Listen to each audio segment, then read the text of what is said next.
Crowd scene. Before we get started, we wanted to wish you and your families all a happy holiday and best wishes for the new year. We'll be back in January with brand new episodes of Crowd Scene. We've got great guests ahead, so if you haven't already, please do subscribe to the show for free at iTunes or any of your favorite podcast apps. If you have feedback about the show, we'd love to hear it. You can reach us at hello@crowdsceneshow.com. And if you're still on the lookout to buy a gift for a friend, you might find some inspiration in this episode. Why not give them the gift of solar power? If you're thinking like I was, that to get solar power you need to install large mirrored panels on the rooftop of your house, then stay tuned. Inventor Droege has designed SunPort, which may change how all of us access solar power. His company has just been named Startup of the Year by the Consumer Electronic Association, and Forbes magazine has chosen SunPort as its #1 tech-related Christmas item. A perfect stocking stuffer, and it's all thanks to crowdfunding. Crowdfunding is a great way to connect with people, and that's, to me, that's the coolest thing. Is just let's face it, that's what life is really about. It's about the relationships you create, the people you get to know, and that, I think, has been one of the coolest things, is that the human side of this, just getting to know people. And there are some terrific people out there with great ideas, great hearts, that want to do some exciting things, want to do some great things, want to help you do something great. Crowd scene. Gonna kick it with Pete and Mike. Crowd scene. Interviews behind the hype. Crowd scene. Hi there. Hello. Welcome to Crowd Scene, the show about successful crowdfunding campaigns and the people who make them happen. I'm Michael Ogden. And I'm Peter Dean. In each episode of Crowd Scene, we speak with people who've taken a risk by turning an idea of theirs into reality by raising money on a crowdfunding platform. But what did it take to reach their goal? I like to hear the story behind the idea and discover what it meant for them to find success. And I'm interested in how you design and plan a successful campaign, as well as what our guests have learned along the way. We'll talk about some of the factors that can make or break a campaign. In this episode, we're joined by Droege, inventor of the SunPort. A majority of Americans consider solar power to be their #1 energy choice, but it still makes up less than 1% of total energy production in the U.S. Paul and his team and a rapidly growing base of supporters have set out to change that. SunPort is their remarkable new device that lets you use the power of the sun without having to install solar panels. So Paul set out to raise $75,000 on Kickstarter, and just 30 days later, around 1,700 clean energy enthusiasts had contributed more than $120,000. So let's find out how he did it. Paul will be sharing his insights and crowdfunding advice throughout the show, but first, let's hear his story. Paul, welcome to the show. Thank you. It's good to talk to you guys. It's great to have you here, Paul, and congratulations on your very successful campaign. Oh, thank you. Appreciate it. It was quite a ride. Yeah. Well, we want to hear the story. Let's set the scene. What have you invented, Paul? What is SunPort? SunPort is a device that lets you plug in and use solar energy through the grid without needing to own your own panels. Okay, how does that work? So when solar is fed into the grid, there's people call them credits. It's like a claim check for solar. Really, this is for any renewable energy. When it goes into the grid, that claim is created that says this much went in, and then that's a piece of information that we communicate to the point of use. And then when you take power out of the grid, we match it to that claim. And so what it effectively does is lets you demand solar, or another way to think of it is when you take power out of the grid, we replace it with solar. Let's take a step back for a second. Can you give us the context of why solar power, why renewable energy? What are the stakes? Well, of course, the story about climate change and all the concerns that people have about that. Mm-hmm. So that's sort of the stakes of the game. People want to do something about it, but they feel like, what can I do? Mm-hmm. And so, of course, a lot of people like the idea of solar energy, but actually doing it is complicated and expensive. And so we wanted to give people a way to do something without having to spend a lot of money or go through an awful lot of just rigmarole, figuring out how to do solar, actually getting it done is complicated and expensive. Mm-hmm. And so we wanted people to be able to participate just as consumers of solar energy instead of having to be producers of solar. And has this solution been something that's been a passion of yours for many years? What's your background in solar power? Well, I've been a guy in energy all my career, and always been interested in renewable energy. This is something that sort of sprung up when we were going to a solar conference, and the speaker asked how many people here have solar, and this was a room with thousands of people, and a few dozen hands went up. Huh. And at that time, it must have been surprising. You must have thought there'd be a lot more hands shooting up on a solar power conference. You'd think so. You would have expected it, but to me that was when I knew there was something wrong, because it seemed if the group of true believers couldn't do it, how was it ever going to be mainstream? Yeah. There must have been some sheepish people that in that room. Well, just frustrated people, right? Right. And that's what we were trying to do, is just make it easy and affordable for anyone at any level. So from that moment when you saw that and you saw the opportunity, I mean, how much time passed between that moment and this project beginning to gain some momentum or becoming a reality?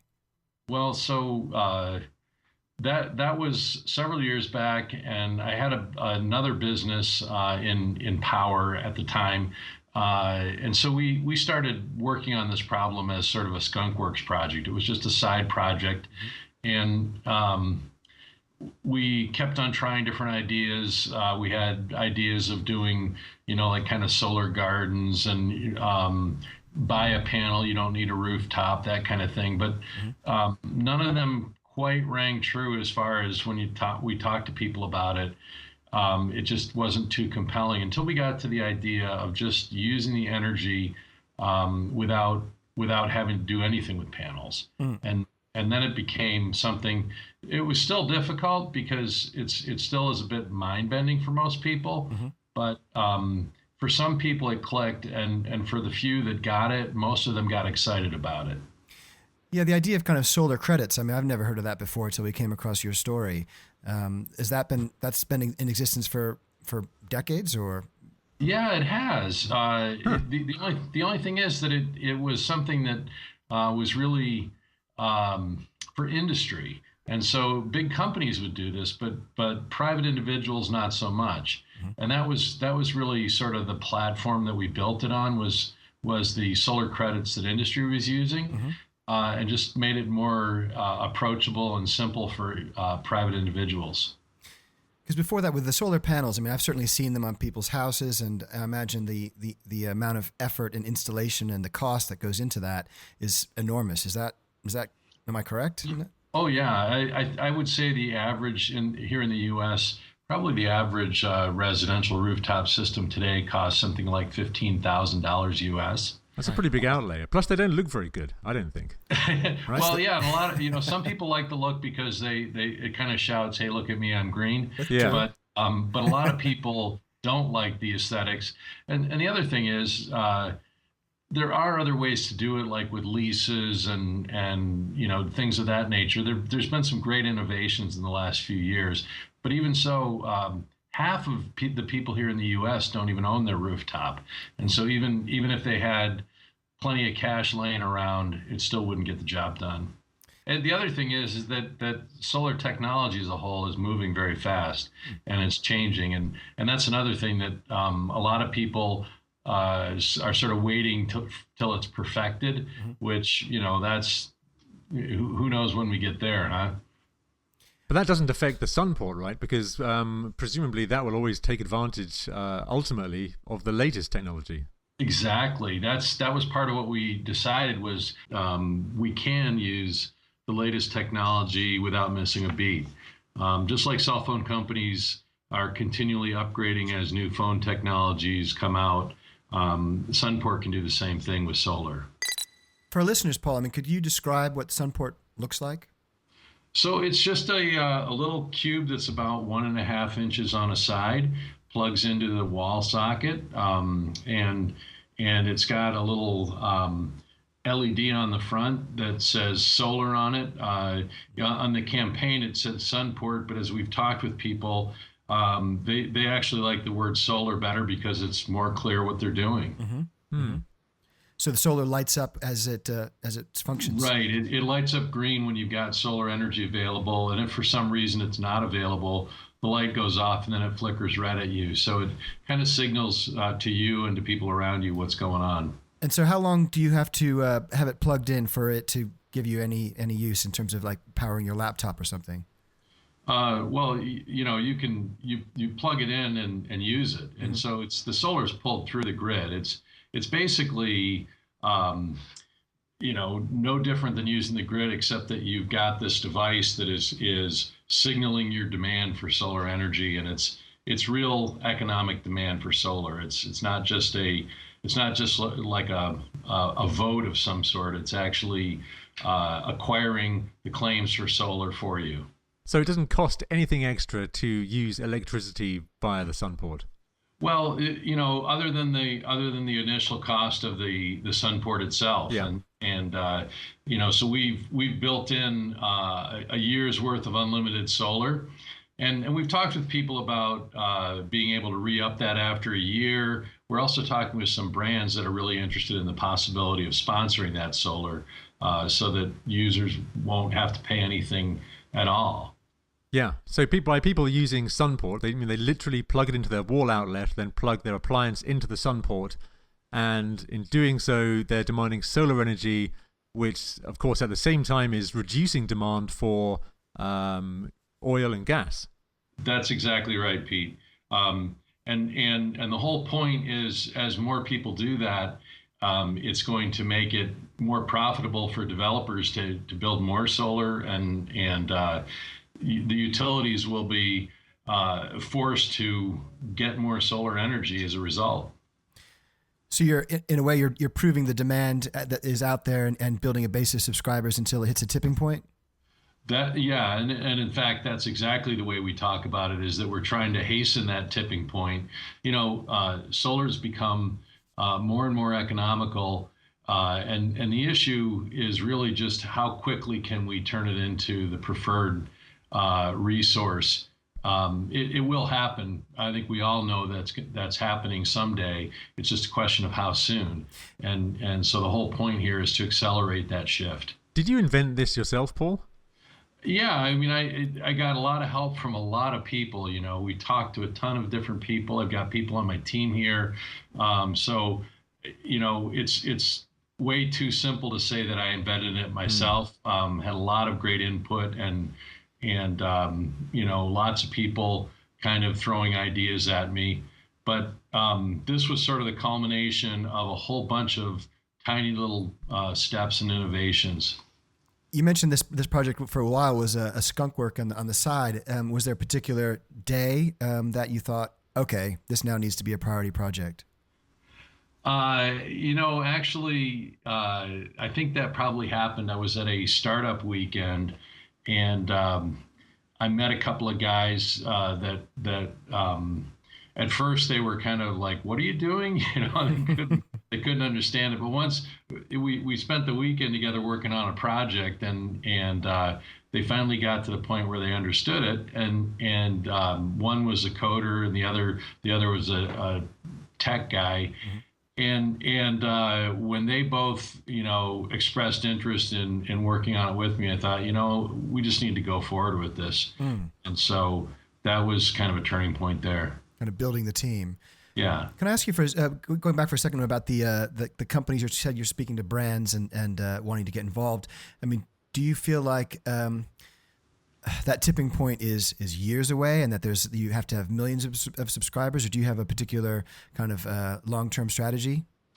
Well, we're not entirely sure. I mean, we can't predict the path of innovation in solar, and if the industry obviously is moving fast, and there's lots of people working on improvements in solar, and there's some great ideas out there that could really change the game overnight. But what we're focused on is creating consumer demand, because right now there's so many people that love solar conceptually but are sitting on the sidelines. Yeah. And so we just want to get them in the game and kind of empower them to do something. What would happen if everybody in the United States had a SunPort which was connected to their refrigerator?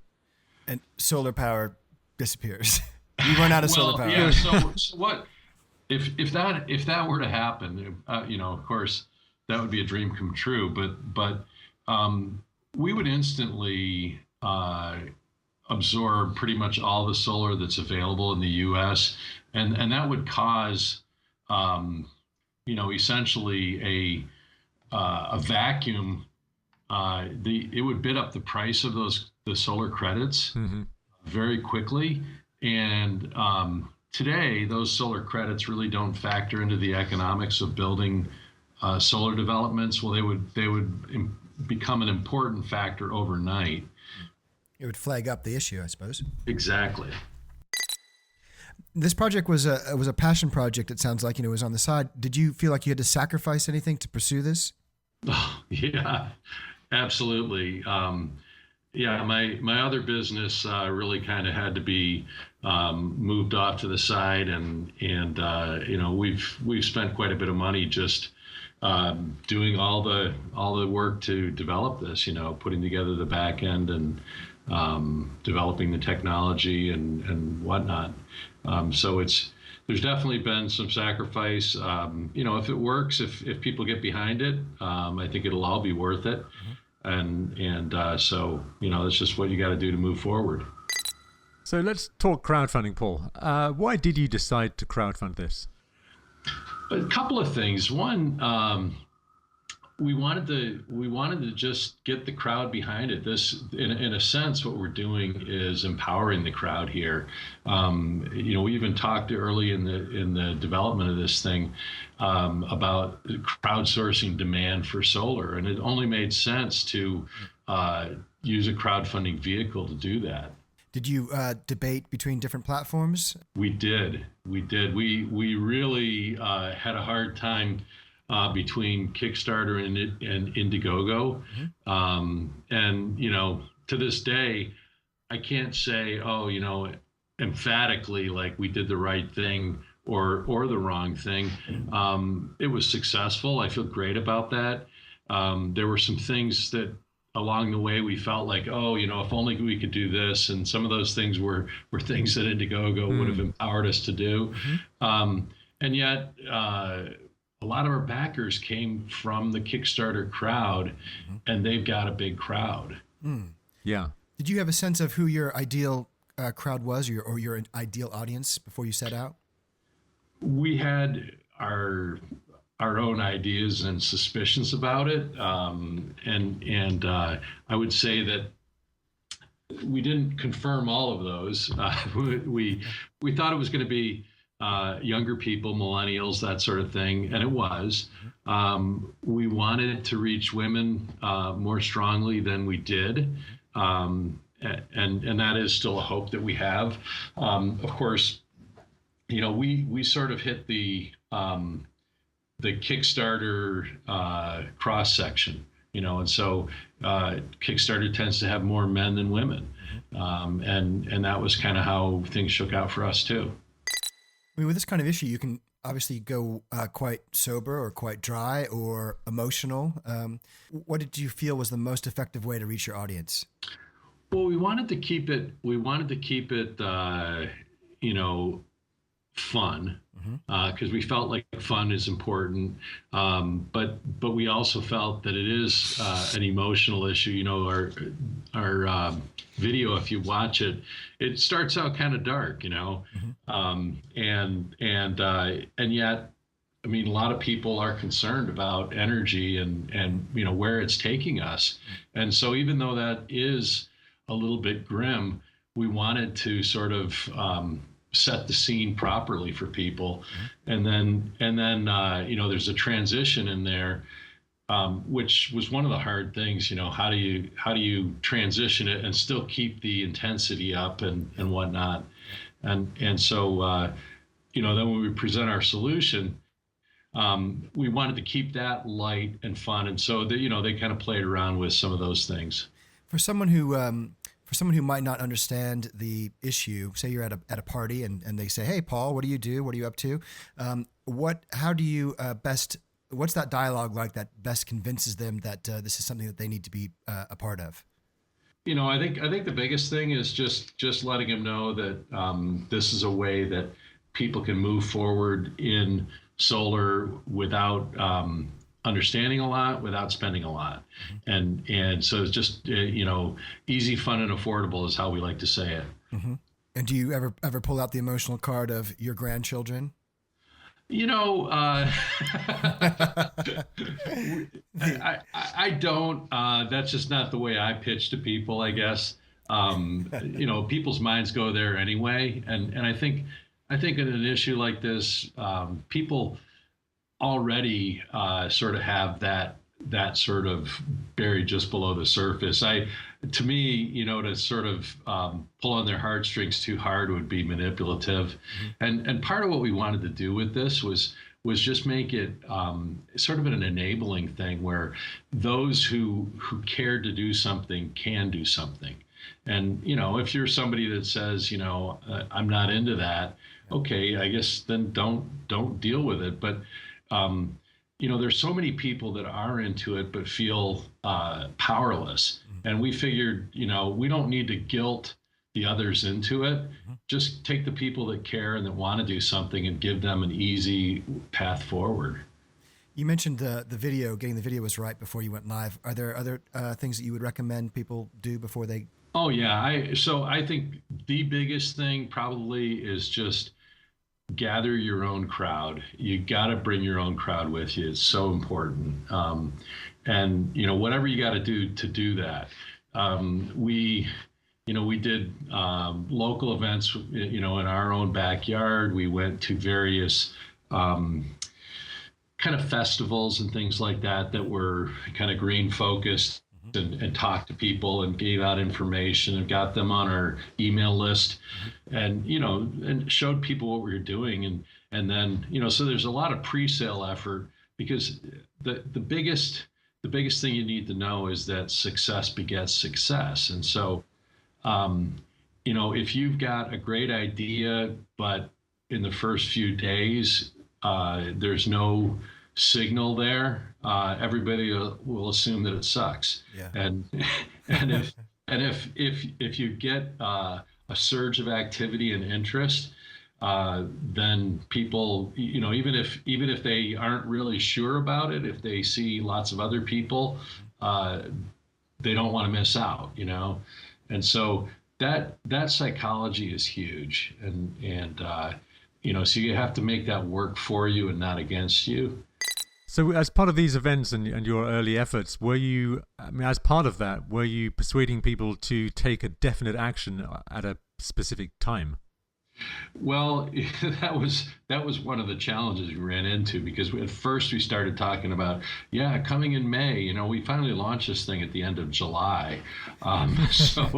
So we quickly decided that, we needed to just talk about, we're launching this summer, you got to put your name on here if you want to hear when it's live. And that's kind of the path we took. Was it the video that was delaying that? It was mainly the video. There were other factors too, but we knew we needed to get the message right on the video, and so we sort of put all the other pieces on the back burner until we got the video right, because that was sort of our core message, and that was, the number of people that hit play when they show up to a crowdfunding page is 70% or something like that. I mean, basically, they wouldn't even be there unless they were curious, and if they're curious, then that's the way most people actually choose to check it out. Now, they may only stay for 30 seconds. You got to grab them. And did you, as part of these early efforts, did you talk to any professional PR agencies, anything like that? We did. We had a PR agency called Technica, and okay. They basically do PR in sort of sustainability and green out of San Francisco, and they did a terrific job for us. What sorts of things did they do? They wrote some articles. They worked their network of contacts. So they helped us get an article in Fast Company that came out, 2 days before we launched the campaign. Yeah. And then helped us get just a lot of press coverage. overall, I think we had maybe around 1.5% of the people that showed up at our page that actually bought. And so we needed to drive a lot of traffic to get to 1,700. We had, I don't know, something like 130,000 actual visitors that came to our Kickstarter page. Paul, I'm curious, before you went live with the campaign, what was it, where were you and who were you with before you pressed go, and what were you thinking? You wonder when you launch it out there if it's just going to be, dead air. So there definitely were some nerves. And how personal did this project feel? In some ways too personal. I mean, this has been an emotional ride for me anyway, just because I have had to make a lot of hard decisions about, okay, I'm going to spend money on this and spend time on this and commit to this and all of that. And so, it's already been that. And I had to put my face and my name out there too. So, and yet, it's who I am. It's what I'm doing. And I'm not embarrassed about it. At this point, we'll see if it all comes together in the end. I mean, certainly we had a great Kickstarter campaign. I think it's going to be great in terms of what we deliver. Everything's on track for that. But, the real test of this will be another 6 months after that. How relevant is this then? And is it still growing? Have we gotten marketplace traction? That sort of thing. Was there a moment during the campaign where you thought it wasn't going to make it? Well, it's interesting. A few weeks in, we were watching the numbers, and that's another thing. You need to pay attention to the numbers and watch them. And we saw some of the early feedback was, wow, we had great hang time in terms of, often you'll see after the first 4 or 5 days, it starts to drop off pretty hard. Yeah. And our numbers still stayed solid, but we could see them starting to plateau. And I was getting a little bit nervous where, some of the tools you look at, like KickTrack's a great one. It sort of projects out and shows you, you're going to get to, whatever number. And that number kept on slipping downwards slowly, No. That's not what you want. And it was still always above 100%, but it was a little bit scary. And then one of the guys on my team said, you need to just see if you can get Kickstarter to help us get some juice here. And so we reached out to some people there, and they're always looking at projects and trying to figure out what to do. But it turned out that they had us up for some sort of a newsletter. They put us in it, and when that thing went out, that was probably the most exciting thing, because we just watched the curve bend the other direction, and it was really, I mean, there were about I don't know, 2-3 hours there where the numbers just started to take off, and all of a sudden, we were over the top before we knew it.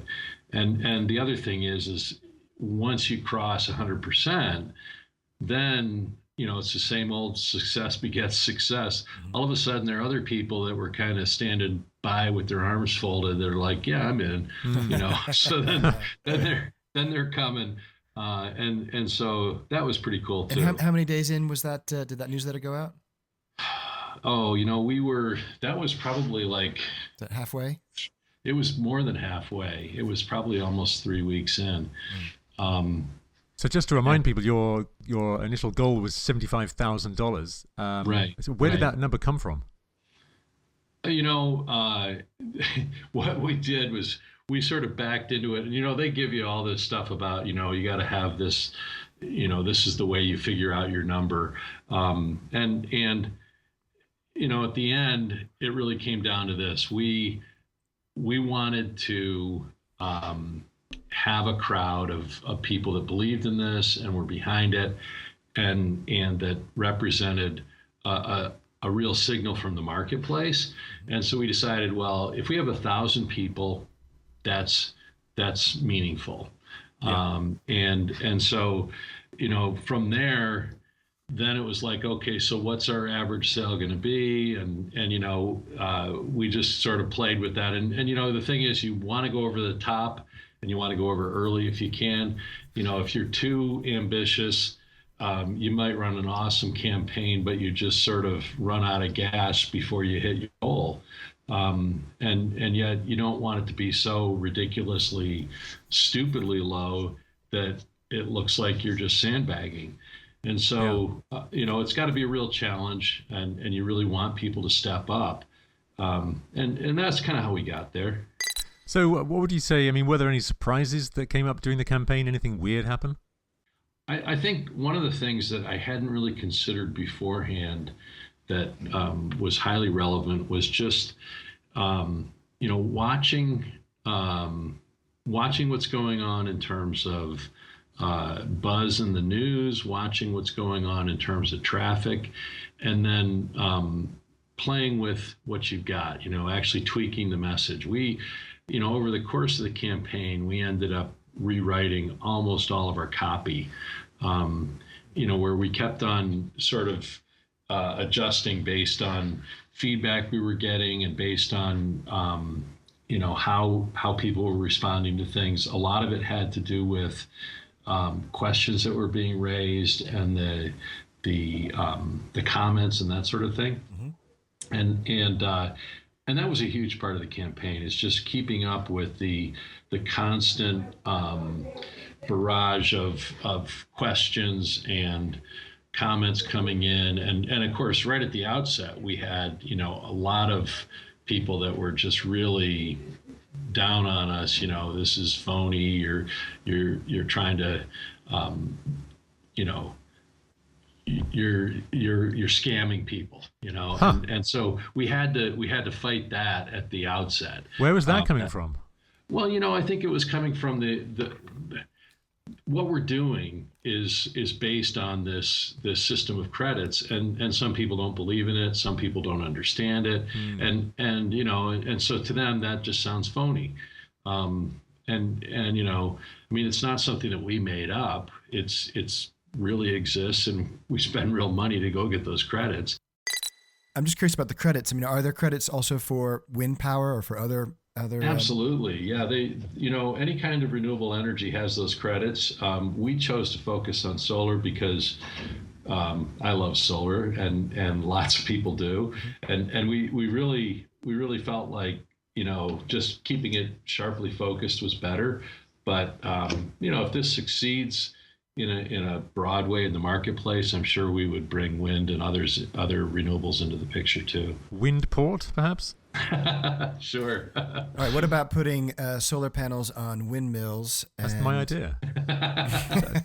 Literally, if you covered a windmill in solar panels, then you've got Does that work? Best of both worlds, right? I call it swind power. You should see, there you go. You should see Pete's house. Wola. No? Okay.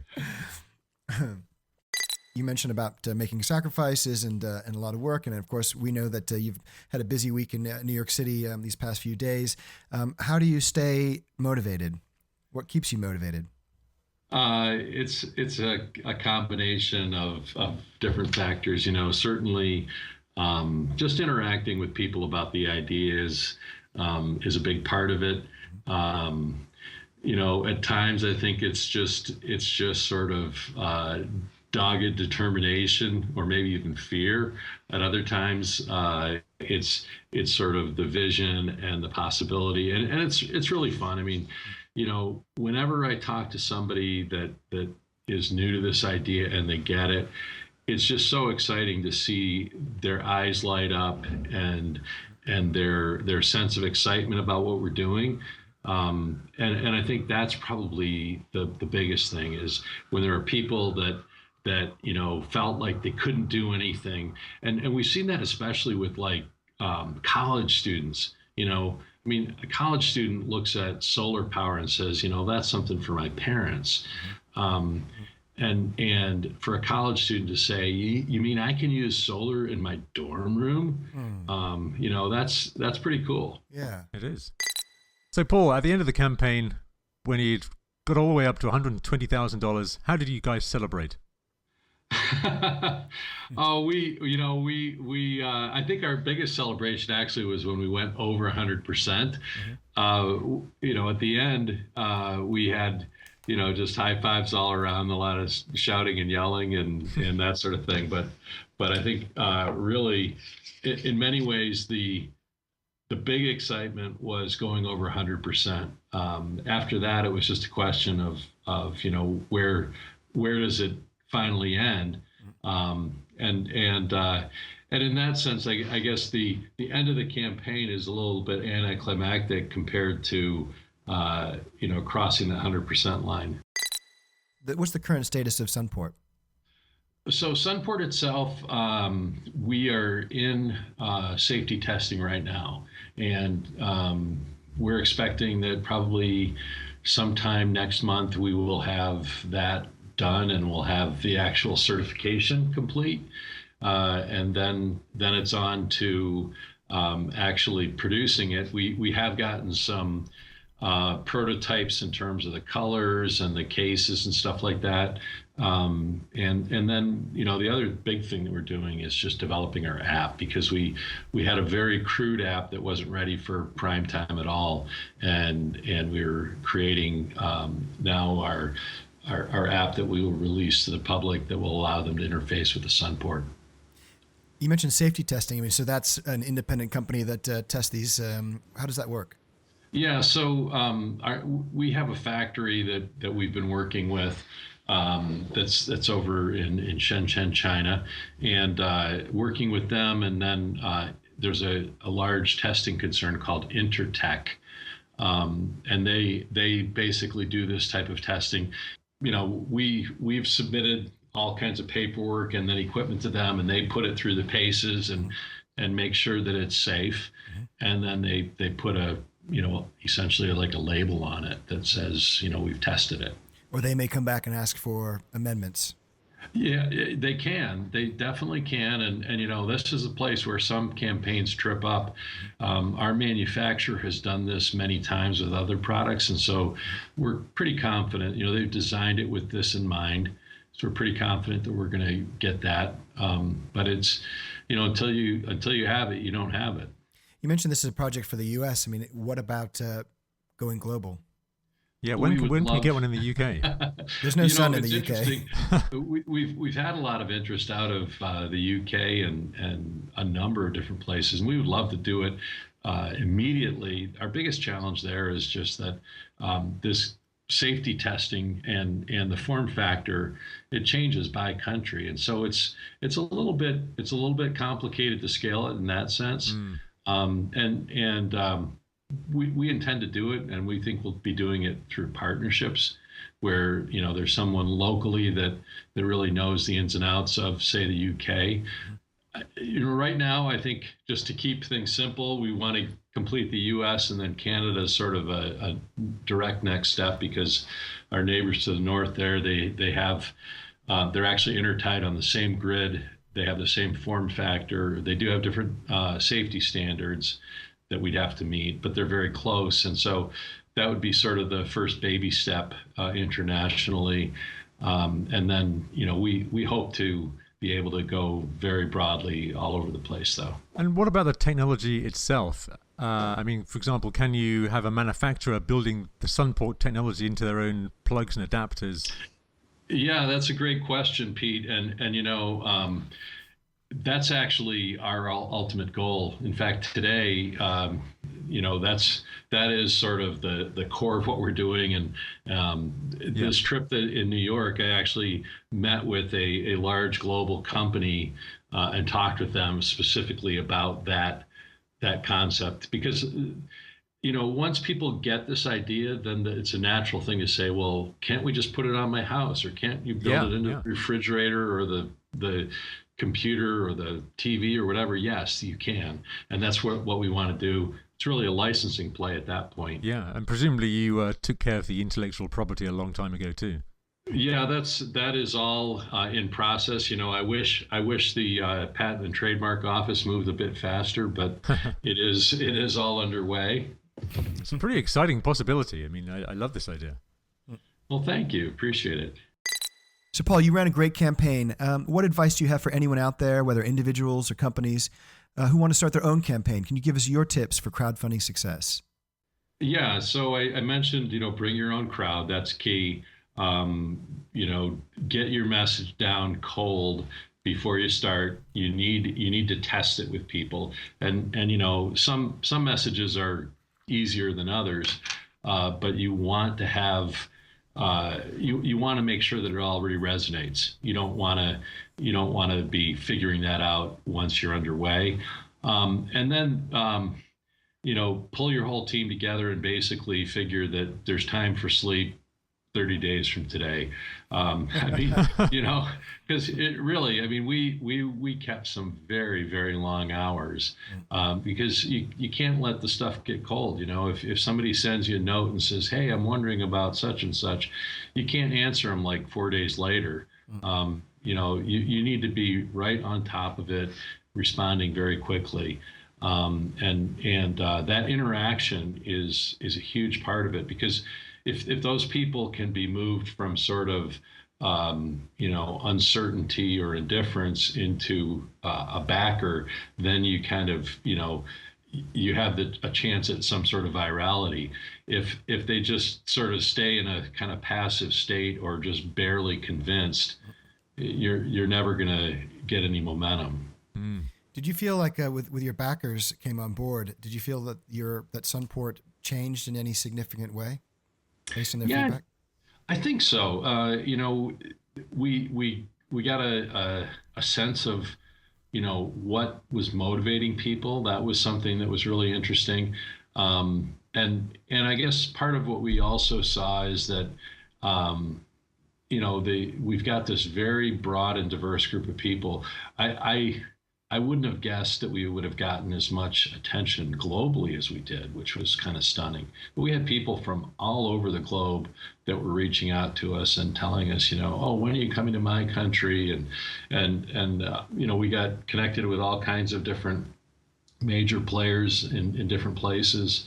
That was one of the things. We knew that it would be there, but I really didn't have an appreciation for how much exposure this would give us and how broadly it would expose us. And were you getting backers from other countries then? We did have some. We didn't have many rewards that we would ship offshore. Mm-hmm. I think T-shirts and charging cables. But because with our SunPort devices, we had the problem with the safety testing and the form factor for each different type of plug. But still, there was a lot of excitement, and there were people that were giving us a hard time because you're not coming to the UK or Australia or all over the place, and it was funny too. I mean, places that I wouldn't have guessed. I wouldn't have been thinking, there'd be a bunch of people out of Brazil that would be excited about this, but we had a bunch of people in Brazil that were, saying, "Hey, you have to come down here." There's lots of sunshine in Brazil. Yeah. Any opportunity to get down there, and this was a family affair in some respects, wasn't it? You had. So my wife works with me in this business. She and I have worked together in business for decades, and my son also works with me. They're actually, they've got greater capabilities than I have in many ways, I think. And I've got a handful of other people on the team that, I wouldn't really say it's a family company in the sense that neither my wife nor my son are sort of in these roles where they dominate or something, but we were all in it together, and that's kind of what happens anyway. I mean, if you want to succeed at this stuff, you got to get your friends and family on board. If they're not backing you in some way, you're probably going to have a hard time moving forward. Is there something that you felt like a skill that you've had to pick up that you didn't have before this whole adventure started? There's a skill that I should have picked up, and I did the next best thing, and that's social media. I'm 55 years old, and so I'm not a digital native. And social media is so important. I've tried to get into it, and I would say that I'm, a bit of a social media dinosaur. But what I did do, I got somebody that is awesome at it, and she has made a lot of noise for us, and really, gotten us a lot of exposure on social media. Was that a challenge to find this person? Yeah, I guess you could say that. It was a serendipitous thing where it just came together. In many ways, she found us. What was really cool is the woman who's helping me with that, Julia. She's an absolute dynamo in the world of social media. Just very, very active and energetic, and she's so passionate about this idea. She used to work for a power company, and so she got the idea right away, and feels like it's something that will change the world. And so she has this passion for what we're doing, combined with just an amazing skill set. And so great person to have on your team. Oh yeah. And that's why I say, this isn't really my project, it's our project. I've got a whole team of amazing people.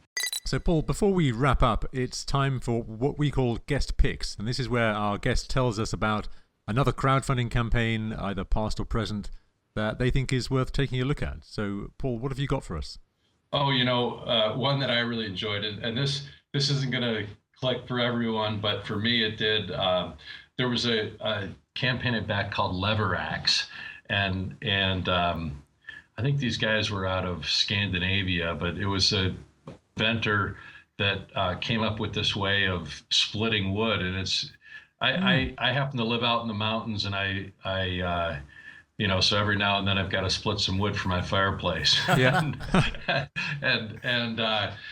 and this was just a really clever idea, and they put together a really excellent campaign, and their videos are pretty compelling. Was that an inspiration for SunPort when you looked at your own campaign? It was, in this sense. It struck me that their idea was about, doing something a little bit differently and creating leverage by doing that. And to me, that's kind of the point of what we're doing too, in that, we're doing solar a bit differently, and it creates a lot of leverage that way. That, and I think they ran a great campaign, and they were successful with their raise. Did you buy one? I did, absolutely. I'm eagerly waiting for it. So that's Leather-Axe or Lever-Axe? Lever-Axe. Lever-Axe. Okay. Yeah, Leveraxe. We'll check it out. So listen, before we go, Paul, can you leave us with some words of wisdom? Is there a quote that inspires you? Any words to live by? I think the only thing I would say, I don't really have a quote, but I think that this world of crowdfunding is a great way to connect with people, and that's, to me, that's the coolest thing. Is just let's face it, that's what life is really about. It's about the relationships you create, the people you get to know, and that, I think, has been one of the coolest things, is that the human side of this, just getting to know people. And there are some terrific people out there with great ideas, great hearts, that want to do some exciting things, want to do some great things, want to help you do something great. And so even though there's a risk you take in putting your ideas out there, people will come around you and help you. They can be amazingly generous, amazingly inventive and helpful. So I think, if you've got an idea, you should go for it, and just count on the crowd, the people around you. Nice. That's awesome. When you think about success for this project with SunPort, what do you feel like you have success now, or is that something that's in the future? What's your definition? Yeah, I think we do have success now. I mean, it's an ongoing thing. I definitely feel successful in the stage that we're at and what we've accomplished. And yet there's so much more to do. In fact, I was reflecting on this the other day. If for some reason I got stuck, would I count this this whole thing a success. And I decided that, for me, it would be a success if even if my venture were to fail, if the idea were to carry on and somebody picked it up and ran with it and could actually make it work, in some form, then it would be worth it, Not that I want to go there. Yeah. That's great, Paul. I mean, we really appreciate you sharing your story. Where can people find out more online about SunPort? They can go to sunport.co. The other thing I would say about that is the Kickstarter campaign, I think, still has sort of the most comprehensive end-to-end story. Mm-hmm.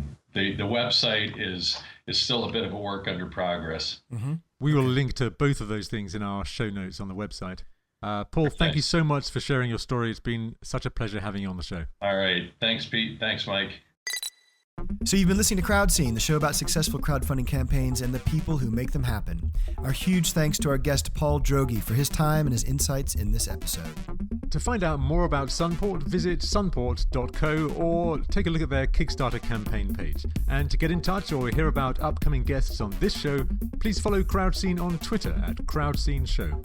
If you enjoy the CrowdScene podcast, please write a good review on iTunes. That helps us reach more listeners. And if you haven't already, please subscribe to CrowdScene on iTunes or any other podcast app.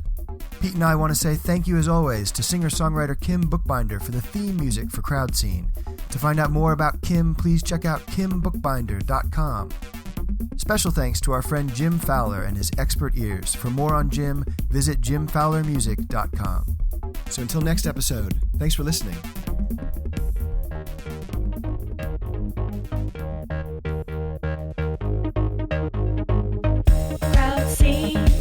Gonna kick it with Pete and Mike. Crowd scene, interviews behind the hype. Crowd scene, crowd scene. What do you do? What do you say to make crowdfunding go your way? Crowd scene, crowd scene.